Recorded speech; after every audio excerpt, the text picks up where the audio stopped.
Assalamu alaikum students. How are you? This is Ali Zain from University of Education, Lower Mall Campus, Lahore. Today we are here to study the subject animation, and today is the 7th lecture of this subject, and our topic is Introduction to Animation. So let's start with some basic definitions of animation, जिसके बारे में हम लोगों को ये idea हो कि basically animation होती क्या है और इसका कुछ टाइप्स हैं, कुछ कैटेगरीज हैं एनिमेशंस की। ये सारी क्या होती हैं आज के लेक्चर में हमने सब वो कवर करना है। और एक एनिमेशन के लिए बेसिक सेटिंग्स क्या होती हैं और क्या रिक्वायरमेंट्स होती हैं और एनिमेशन का साइज वगैरह और एनिमेशन के डिस्प्ले डिवाइसेस वगैरह कौन सी होती हैं, ये सारा हमने इसमें डिस्कस करना है। तो सबसे पहले हम कुछ डेफिनेशंस से स्टार्ट करते हैं। Animation is the rapid display of sequence of images to create an illusion of movement.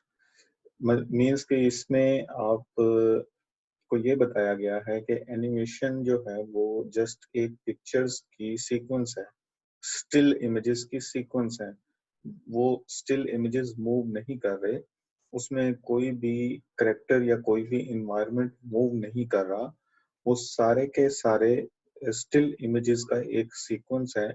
और जब उन सीक्वेंस में उन सारे इमेजेस को हम एक टाइमलाइन पे प्ले करते हैं तो उसके अंदर हमें मूवमेंट की फील आती है।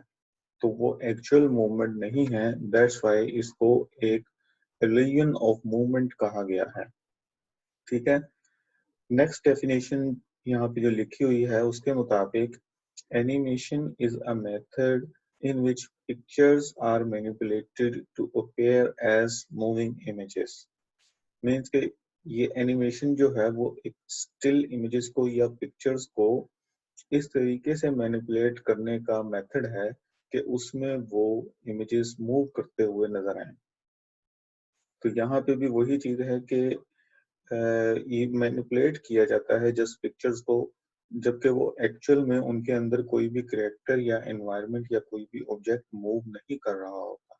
ठीक है, नेक्स्ट डेफिनेशन की तरफ चलते हैं, या एनिमेशन पे ये डेफिनेशन से भी ज्यादा बेहतर है कि इसके एनिमेशन की एटोमोलॉजी के बारे में बात करते हैं।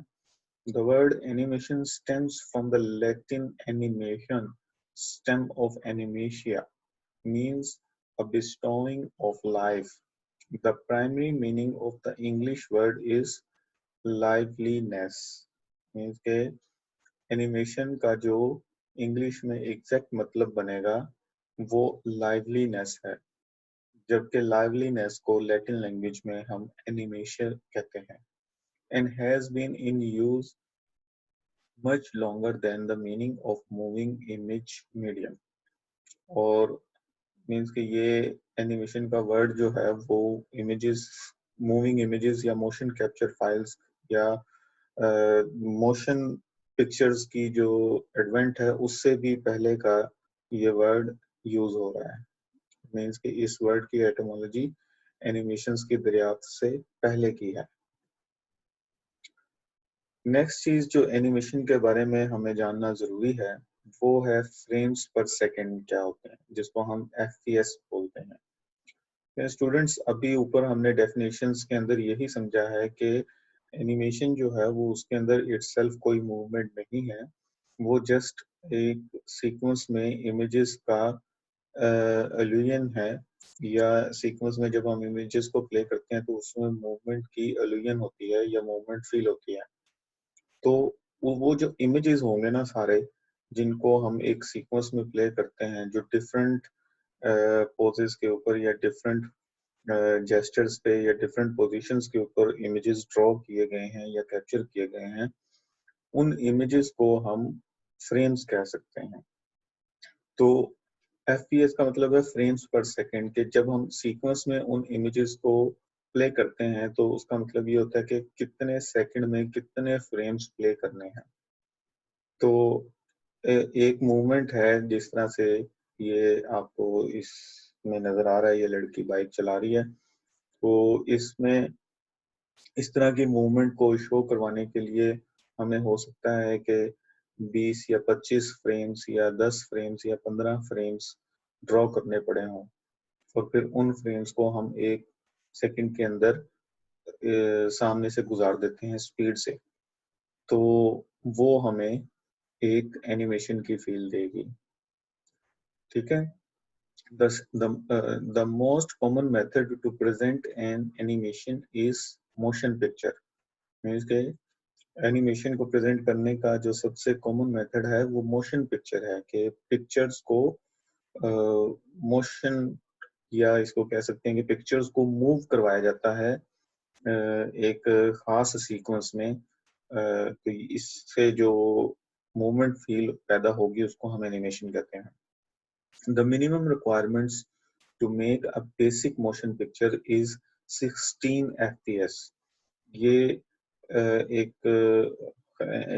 एनिमेशन बनाने की या एक वीडियो या फिल्म बनाने की सबसे बेसिक रिक्वायरमेंट है कि उसके 1 सेकंड में 16 पिक्चर्स जब एक रेगुलर इंटरवल्स के साथ एक दूसरे के सामने एक दूसरे के साथ से गुजरेंगी तो वो एक एनिमेशन की फील देंगी।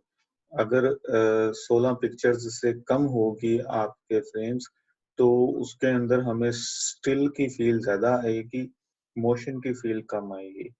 तो अगर 16 पिक्चर्स होंगी तो मोशन की फील ज्यादा बेहतर होएगी, और अगर हम इन पिक्चर्स को और इमेजेस को ज्यादा बढ़ा दें कि 1 सेकंड में 16 की बजाय 24 या 30 फ्रेम्स गुजरें तो मोशन मजीद स्मूथ हो जाएगी और एनिमेशन की फील ज्यादा अच्छी आएगी। यहाँ पे FPS स्टैंड्स फॉर फ्रेम्स पर सेकंड है। ठीक है। 24 FPS in films and 30 FPS in TV is being commonly used for better and realistic picture। ठीक है। यानी कि फिल्म या सिनेमा के लिए मिनिमम रिक्वायरमेंट 20 FPS की है और टीवी के लिए 30 FPS की है। ठीक है। अच्छा, नेक्स्ट हम बात करते हैं फ्रेम साइज की। There are many frame sizes that are being used depending upon the screen or display size of particular devices. Some of the standard sizes are, यहाँ पे हम जो जिन इमेजेस की हम बात कर रहे थे फ्रेम्स की जो कि एनिमेशन बनाने के लिए यूज होते हैं, उनके लिए हमें कुछ स्टैंडर्ड साइजेस को फॉलो करना होता है। और इन स्टैंडर्ड साइजेस को फॉलो करने का मकसद ये होता है कि जो हमारे पास अवेलेबल डिजिटल डिवाइसेस हैं लाइक मोबाइल है या LCD है, लैपटॉप है, कोई भी इस तरह की डिजिटल डिवाइस है, तो वो सारे कुछ स्टैंडर्ड साइजेस में बनाई जाती है। तो उनके ऊपर जो भी साइज डिस्प्ले होगा वो हमें उस डिवाइस के स्टैंडर्ड को फॉलो करते हुए फ्रेम को ड्रॉ करना होता है। तो इसलिए ये कुछ स्टैंडर्ड साइजेस के फ्रेम्स हैं जो डिफरेंट डिवाइसेस के ऊपर प्ले होते हैं। लाइक इसमें से लो रेज है 360 कि आपके पास वीडियो का साइज होता है अक्सर यूट्यूब पे, या आप डिफरेंट कुछ वीडियोस वगैरह डाउनलोड करते होंगे तो 360 उसका साइज लिखा होता है, तो ये 360 लो रेज साइज होता है। मोबाइल HD में 480 आ जाता है। हाफ HD 720 होता है जो कि मोस्ट कॉमन है, काफी मतलब कॉमन है ये हाफ HD कि आप मूवीज वगैरह भी डाउनलोड करते हैं तो जो 720 में मूवी होगी उसका रिजल्ट अच्छा होगा, 480 में होगी उसका रिजल्ट हल्का होगा। फिर इसके बाद QHD भी आता है जिसको 1440 बोलते हैं, जो कि बहुत कम पाया जाता है। अक्सर वेबसाइट्स वगैरह के लिए ये QHD यूज होता है। QHD को मतलब है क्वाड HD। फिर है FHD। FHD को हम फुल HD बोलते हैं, यानी कि फुल हाई डेफिनेशन, और इसको हम 2K भी बोलते हैं। और इसका जो है साइज 1080 है, यानी कि 1080 फुल HD कहलाता है। और 2K हम इसको इसलिए बोलते हैं कि आजकल की डिजिटल डिवाइसेस के मुताबिक इसकी जो ये जो रेशोज की बात हो रही है, ये या फ्रेम साइजेस की बात हो रही है, ये उनकी हाइट वाइज बात हो रही है। तो विड्थ जो होती है वो हमेशा हाइट से ज्यादा होती है, क्योंकि वाइड स्क्रीन का कॉन्सेप्ट ज्यादा है। तो जो विड्थ होगी वो 1080 से ऑलमोस्ट डबल होगी, यानी कि 1920 टाइप होगी कुछ। तो इसलिए इसको हम 2K बोलते हैं, कि मतलब विड्थ वाइज इसके जो टोटल नंबर ऑफ पिक्सल्स हैं वो ऑलमोस्ट 2000 होते हैं। ठीक है, फिर नेक्स्ट हमारे पास है अल्ट्रा एच डी और 4K।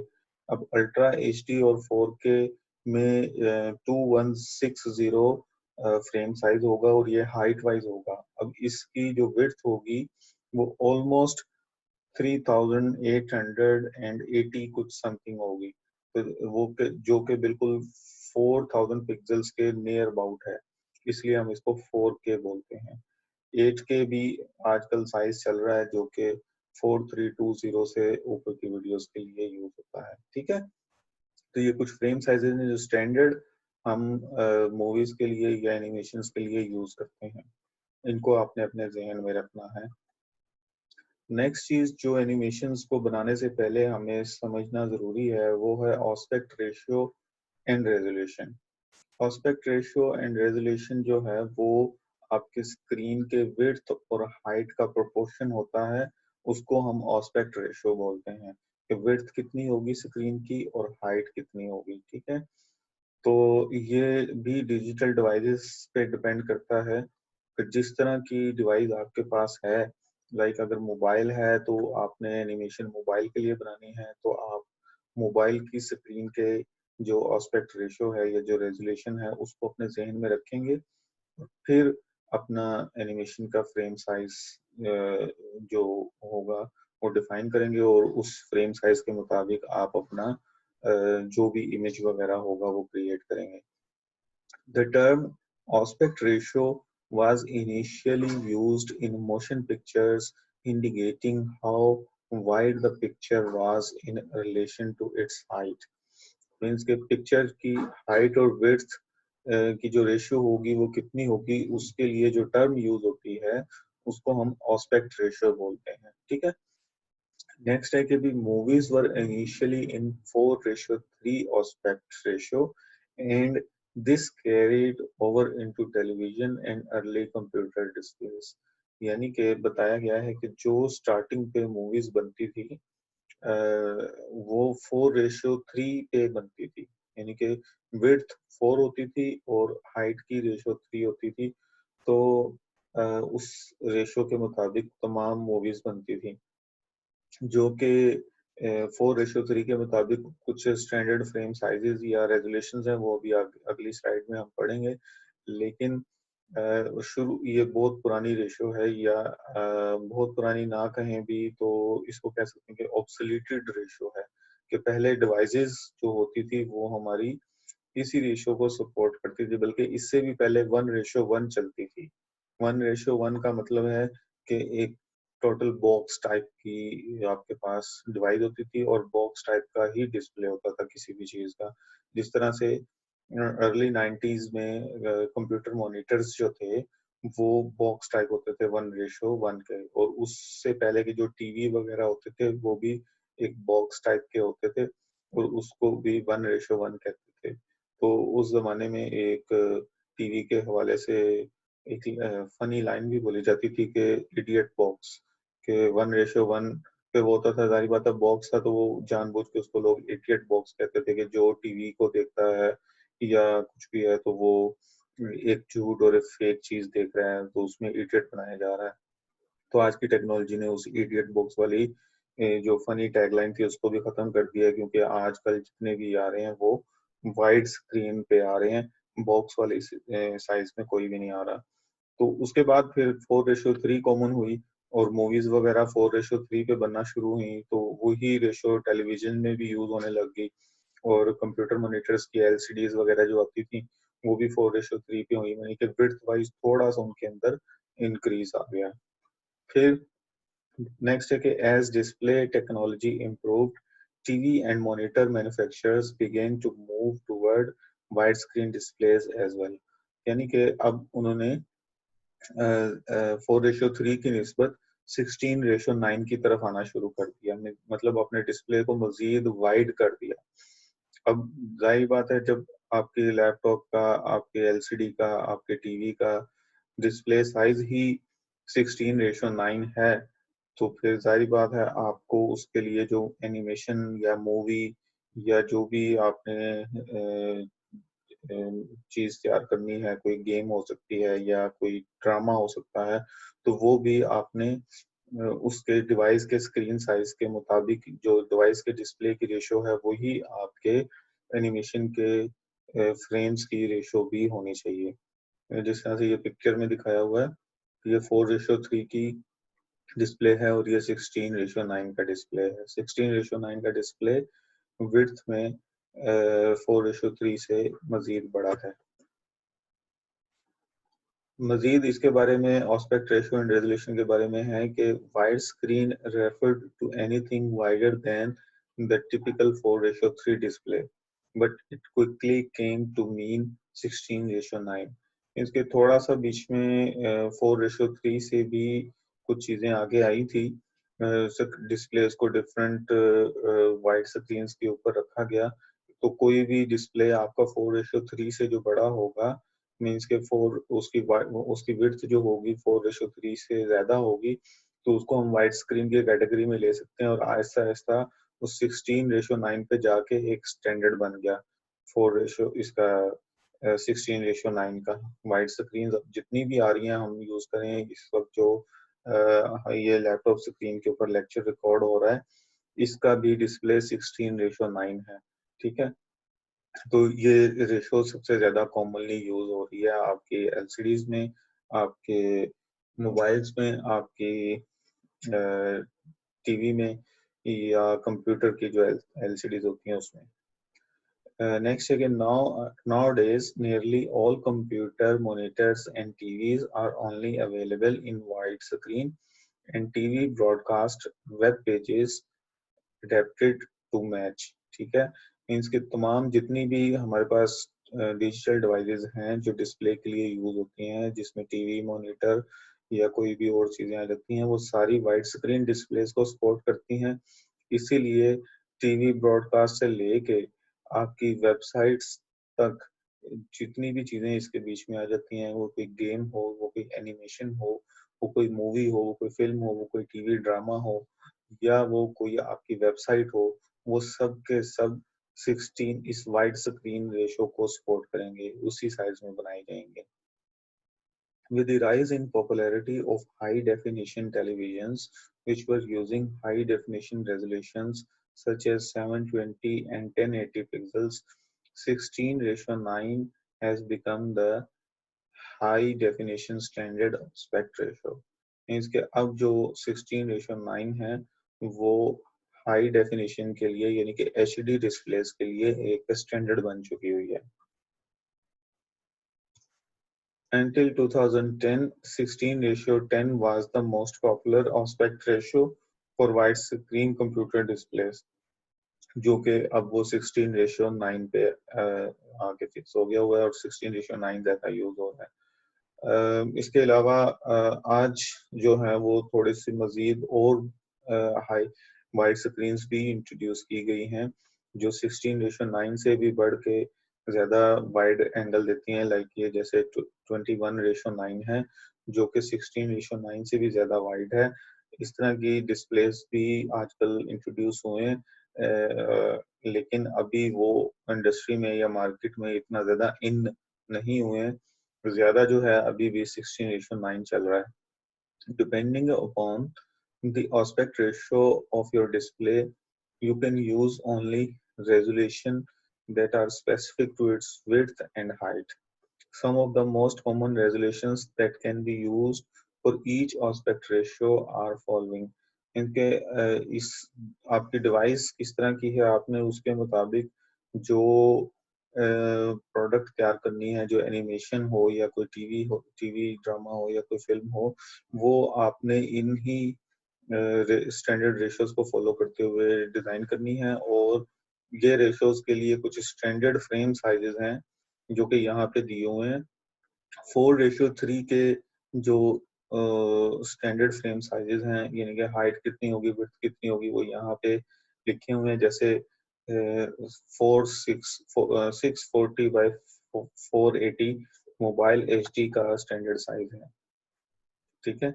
और ये 720 बाई 960 यानी कि 960 बाई 720 हाफ HD का स्टैंडर्ड साइज है। ये 4:3 को सपोर्ट करने वाली डिवाइसेस के लिए है। और यहाँ पे 1080 440 बाई 1080 फुल HD को सपोर्ट करने का साइज है, ठीक है। तो एंड सो ऑन, इस तरह और भी स्टैंडर्ड साइजेस लिखे हुए हैं। फिर इसके बाद 16:9 को सपोर्ट करने वाली कुछ रेशियोज हैं, जैसा कि 1024 बाई 576, और या फिर फुल HD के लिए यहाँ पे 1920 बाई 1080 लिखा हुआ है, और हाफ HD के लिए यहाँ पे 1280 बाई 720 लिखा हुआ है। ये सारी जो रेशियोज हैं ये 16:9 को सपोर्ट करती हैं, ठीक है। और आजकल आपको पता है कि शायद आपने इस तरह की कोई LCDs देखी हो जो कि रोटेट हो जाती हैं, जो बिल्कुल मोबाइल के डिस्प्ले के तौर पे आ जाती हैं सामने। या अभी इसको रोटेट करें तो ये 16:9 पे हॉरिजॉन्टल बन जाएगी, और इसको इस तरह से रखें तो ये मोबाइल का जो डिस्प्ले होता है ये वो दिखा रही है, और इसको हम 16:9 की बजाय 9:16 बोलेंगे, ठीक है। The display orientation refers to how you look at a screen. The most common screen orientation used are landscape and portrait. कि आपकी जो पोर्ट्रेट स्क्रीन है या लैंडस्केप स्क्रीन है उसके अंदर भी आपकी एस्पेक्ट रेशियो मैटर करती है। Landscape orientation means that width of the screen is larger than its height, मतलब वो 16:9 कहलाएगी, जबकि पोर्ट्रेट में वो 9:16 कहलाएगी। while portrait orientation means that the height is larger than width, जैसा कि इस पिक्चर में आप देख सकते हैं, ठीक है। ये पोर्ट्रेट फॉर्म में आ गई है, ये मोबाइल डिस्प्ले की सूरत में आ गई है। जिस तरह से आजकल एक्सबॉक्स टाइप की गेम्स वगैरह का काफी ट्रेंड है, तो वहाँ पे आप अपनी स्क्रीन को इस तरह के वर्टिकल या इसको पोर्ट्रेट फॉर्म में भी कन्वर्ट कर सकते हैं।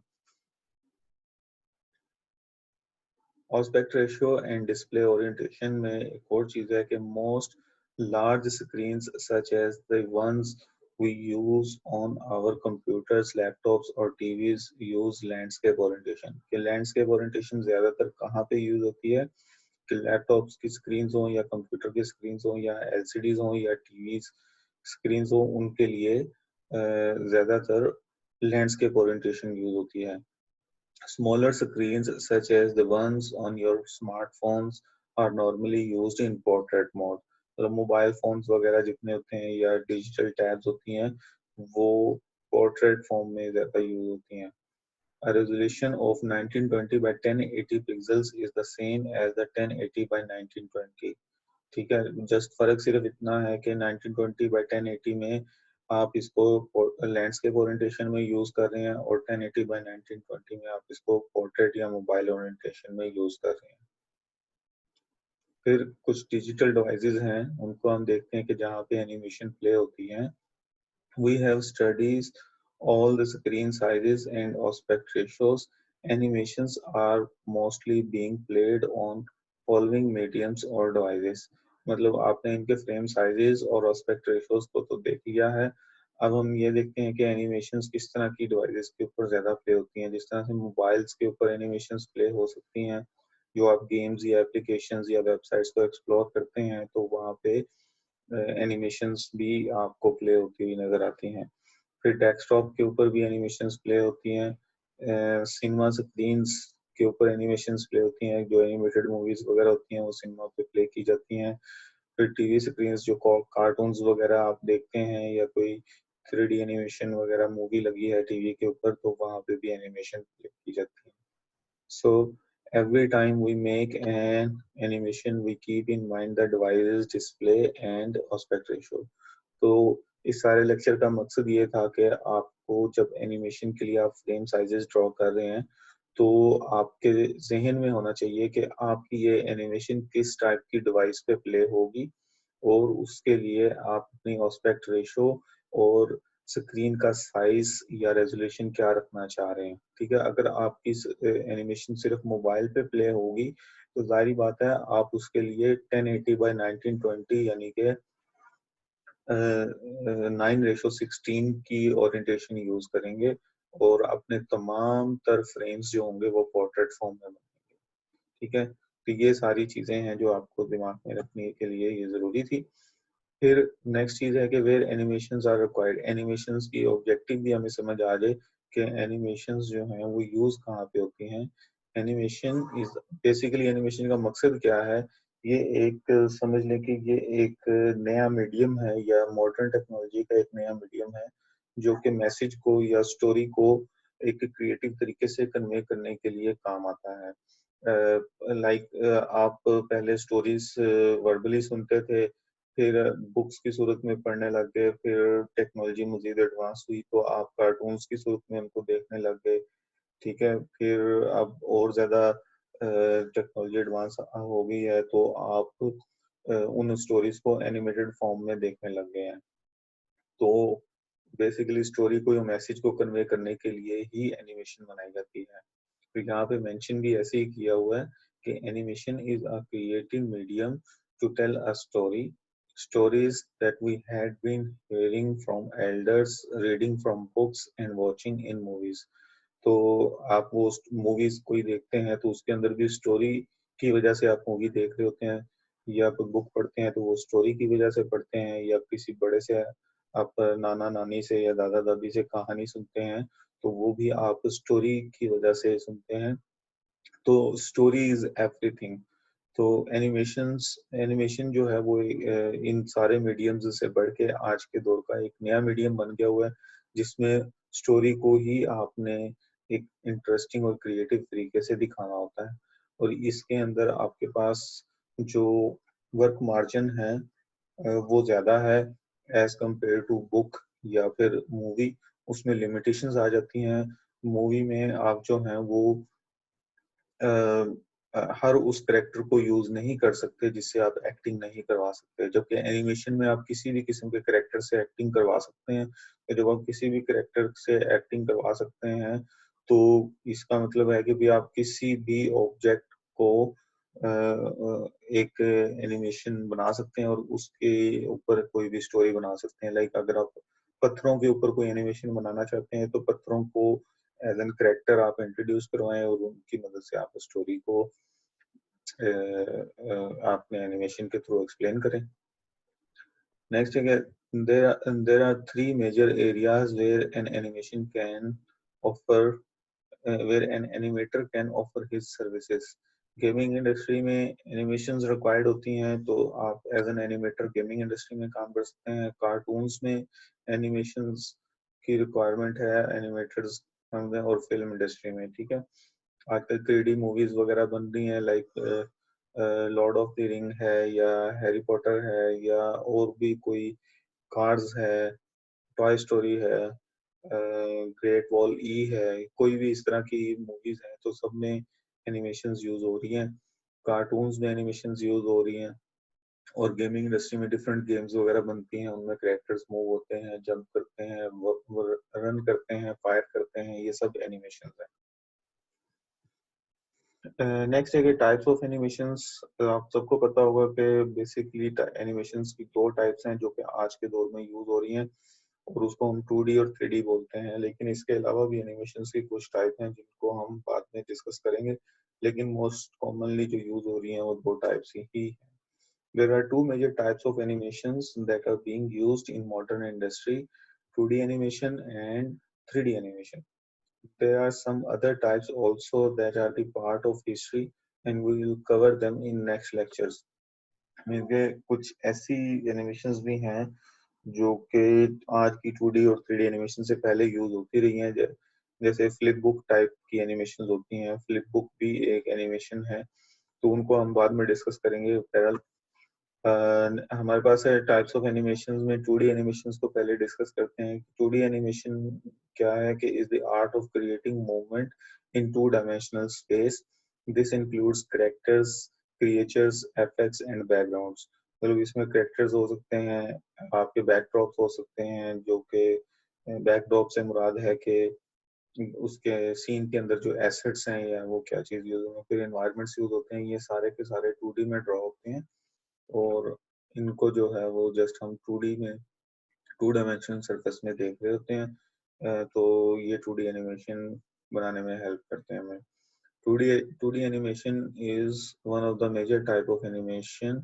It's widely used for creating animated movies, cartoons, marketing videos, advertisements, educational materials, and games, etc. तो ये इन सब में 2D animations यूज हो रही हैं। आप जो हैं वो काफ़ी सारी कमर्शियल्स एडवर्टाइजमेंट्स देखते हैं फेसबुक पे, गूगल पे काफ़ी सारी एड्स भी चल रही होती हैं, वो सारी 2D एनिमेटेड होती हैं। अक्सर आपने देखा होगा कि स्पेसिफिक इवेंट्स के ऊपर गूगल जो है वो अपना डूडल चेंज कर देता है। वो एक क्रिएटिव तरीके से गूगल लिखा हुआ दिखाता है। तो उसको हम वो भी 2D टाइप की ही एनिमेशन होती है। खैर नेक्स्ट है हमारे पास 3D एनिमेशन। इसमें क्या है कि 3D animation is the art of using motion to bring characters, vehicles, props and more to life with in TV shows, films and games. मतलब ये काफी सारी चीजें कैरेक्टर्स हों या प्रॉप्स हों या व्हीकल्स हों, इन सारों को वो एक 3D स्पेस में शो करवाते हुए उनको एक लाइफ दे देता है और वो उनके अंदर एक मोशन आ जाती है। वो ये सारा कुछ अब 3D में 3 डायमेंशनल सरफेस में हो रहा होता है, तो इसलिए हम इसको 3D एनिमेशन बोलते हैं।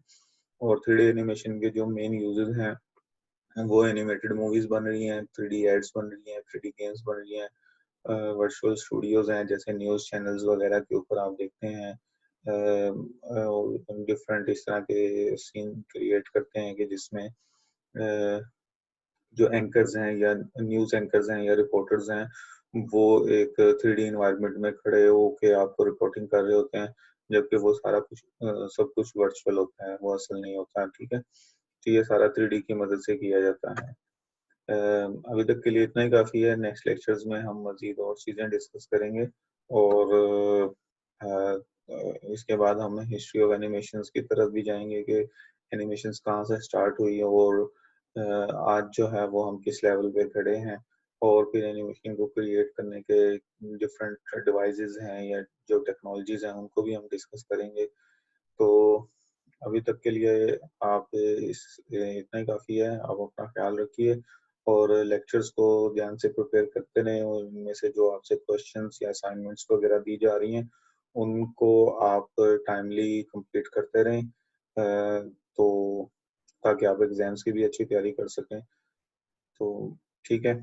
अल्लाह हाफिज़, अपना ख्याल रखिए, बहुत शुक्रिया।